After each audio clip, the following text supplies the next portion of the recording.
సహజంగా అందరూ సోమవారం శివాలయానికి వెళుతూ ఉంటారు. కానీ శనివారం శివాలయానికి వెళ్ళి 1.25 కేజీ బియ్యం శివాలయంలో ఇచ్చొస్తే మీ సంపద అనేది తొందరగా రెట్టింపు అవుతూ ఉంటుంది.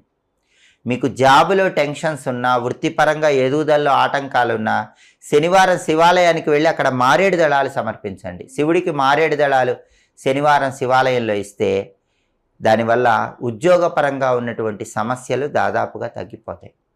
అలాగే శనివారం కొన్ని ప్రత్యేకమైన పుష్పాలతో పూజ చేస్తే ధనపరంగా కలిసి వస్తుంది. శనివారం చామంతి పూలతో కానీ గన్నేరు పూలతో కానీ ఇంట్లో పూజ చేసుకోండి.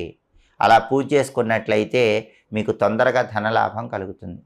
అలాగే శనివారం పూట వెంకటేశ్వర స్వామికి పచ్చకర్పూరంతో హారతి ఇవ్వటం ద్వారా కూడా ధనపరంగా మంచి ప్రయోజనాలు సిద్ధింపజేసుకోవచ్చు. శనివారం మామూలుగా ఒక గాజు పాత్ర తీసుకొని దానిలో నీళ్లు పోసి ఆ గాజు పాత్ర